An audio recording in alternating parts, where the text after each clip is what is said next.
after reviewing the film, much like we talked about yesterday, had opportunities, say in all three phases to really, you know, put the game away in the second half, and really didn't take advantage of those. And I give credit again to them. They played really hard, to get to grind back and get into the game, and then they made the necessary plays, converted a lot of fourth downs, 2-point conversions, to be able to put the game into overtime. So give them credit. Their coaching staff did a good job.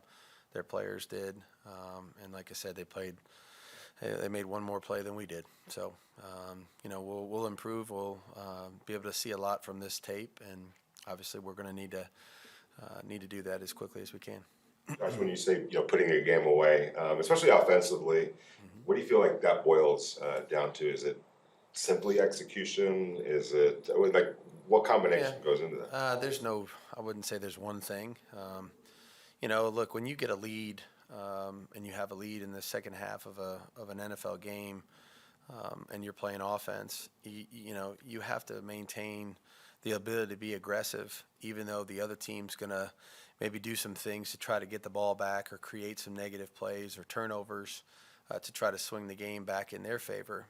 You can't just sit there and say, let's run, punt, and do it that way. And again, doesn't mean you can't run the ball, but you certainly can't sit there and, just hope for the game to be over. You got to play offense. You got to be aggressive. And when you're doing that and the defense is being aggressive at the same time, it's going to require a lot of people to execute their job well under pressure. And again, I think that's what, you grow to that. And when you get to that point where you can do that on a continuous basis, you have the ability, when you put yourself in that position, to put the game away. So hopefully we'll learn from what we see today. You as a play caller, does it change how you call plays if you're up 20-0 going into the second half, or you in your own? Depends on the time. Depends on the score and the time. If there's 13 minutes to go in the game, I don't think that's the time to just kneel on the ball. You have to keep playing. Clearly, you saw it yesterday. So, I've been through games where you can always look back and do something a little bit better, and that's no different with me for this one or any game that I've called really. You look at it and say, hey, could we have done something a little better here or there? The answer is mostly yes. But at the end of the day, you make a call that your players know how to execute, and we got to go out there and try to do the right thing. And and we have a lot of good plays, and we're gonna need a few more plays in key situations. What we're gonna need. Any loss, like you said, there might be a punt, just one stop on fourth down, one stop on a conversion. Does that what make it so frustrating? Because you could probably look at 10 things yesterday that if you do one of them, any of them, probably switch it. Any of them. Yeah. It's the NFL. You know what I mean? And that's what makes it the greatest league in the world. And we've played 2 close games to start the season, and that's not abnormal. This league is about close games, and who executes well at the end usually give themselves a better chance to win. And so. It's not surprising that those 2 games have been tight. It was 2 good opponents. We'll play another one this week coming up. So they're all that way. And, it requires you to do hard things well under pressure if you want to win in this league. And that's what we're going to focus on trying to do better. You mentioned the 13 minutes left in the game, the 3 and out. What did you see in those 3 short passes that went wrong, I guess? Had good opportunities, and they made a couple decent plays there relative to getting their hand on a ball. We had a chance on the first play of the drive to have a chunk play, really, and I believe it was 94 got his hand on the ball in the middle of the pocket. So, again, like I said, we figured they would be coming after us on that drive, and they were. They were trying to make it as hard as they could make it, and just made the decision that, again, I have confidence in our guys, and so want to let them keep playing, and we have to learn how to play aggressively with a lead. That's a mentality. It's like a boxing match. You're ahead on points after 6 rounds. You can't stop throwing punches.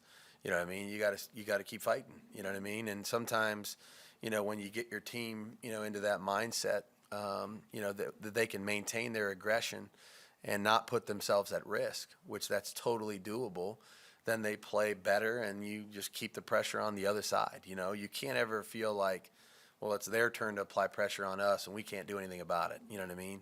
We play offense, and so offensively, we're going to dictate, what personnel grouping's out there and what we end up choosing to do. And the defense has to respond to it. And again, there's always little things you could say, maybe, man, I wish I would have done this better, or done that, made a different call here or there. But at the end of the day, I think with that much time left, you try to be, smart and aggressive at the same time. Did you feel like your team came out of the locker room with that mindset of, hey, we got to be aggressive and put this away, or did you feel like they got When are you talking about at the beginning of the game? coming out at halftime? I mean, I didn't look at them and think that they had, cashed it in, and felt like we were ahead by so many points we couldn't lose. I did not have that feeling at all. And like I said, like, it wasn't like we didn't play competitively. We did, we just, there's an art to learning how to finish a game the right way against an opponent who's going to apply some pressure to try to get back into it. You know what I mean? That it is what it is. That's going to happen in every game that you get a lead in, so. I think this will be a good film for us to watch. We've had two completely different scripts here in the first 2 weeks.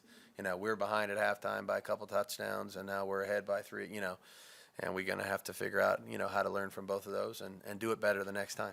Josh, you've only been here less than a year, and a lot of your roster's new, but are you surprised with a 10-win team that went to the playoff that they have to learn how to play aggressively with a lead? No, I mean, I think this is that's something that each team – every year, every team's different. There's no team that's the same from one year to the next.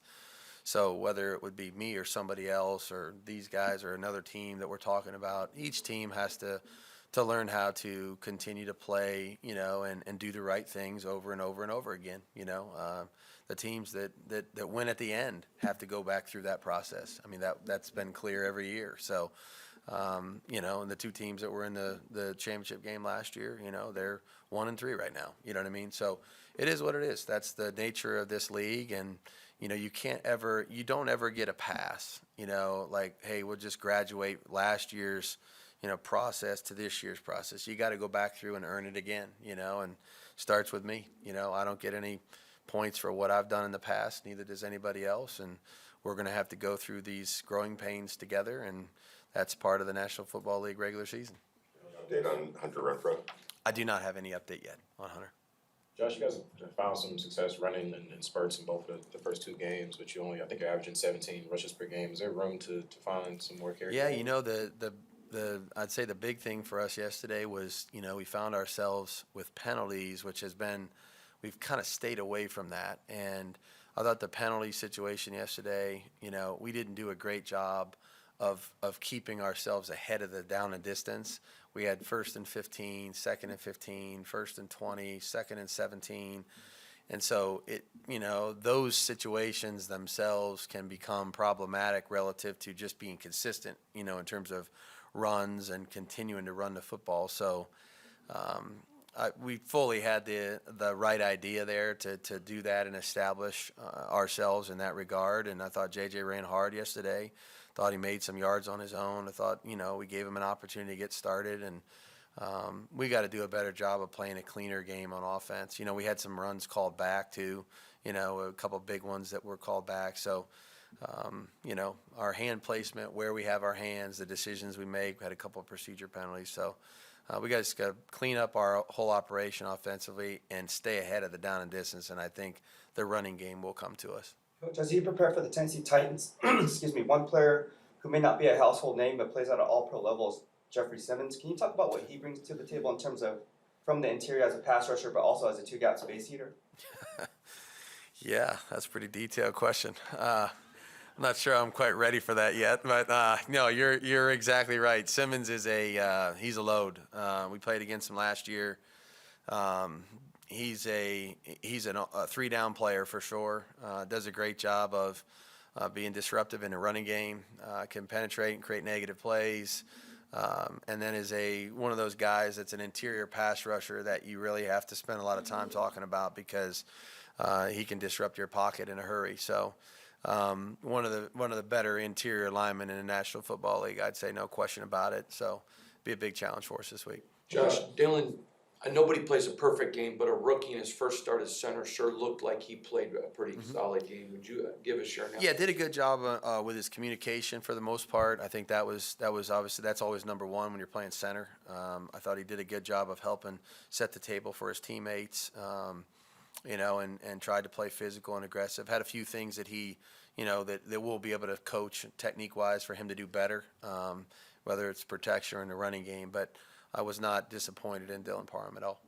Josh, I know sacks sometimes come in bunches, but from 2 games for Chandler Jones, any handle on where he's at right now? No, we had to rush a different way yesterday. That's clearly one thing we needed to do, and we tried to keep him in front of us. He's a very difficult guy to play against. We talked about that last week, and when you rush him and you rush him over aggressively, bad things can happen. And so we tried to limit his ability to run and make a bunch of loose plays as much as we could. I know when we got tired there at the very end of the fourth quarter, he extended a few plays, but we asked our guys to do a certain thing yesterday. I thought they tried to do it the right way, and had some production even so. But no, I'm not worried about that. Chandler, this is the first time he's gone 2 games without a sack.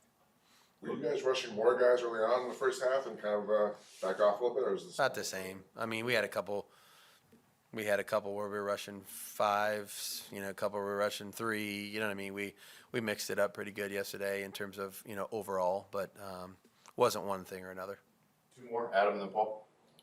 Obviously, it's 17 games. You just kind of take one, move on to the next. But some losses sometimes hurt more than others. Like, is there a line between moving on from a game and trying to find a way to use it as motivation, and not like putting it behind you, but also kind of using it? Is there a way to do that? I think the best way to do it is try to be consistent with the way you approach each game, win or lose. At some point I'd like to stand up in front of you guys after a win and be the same way that I am right now.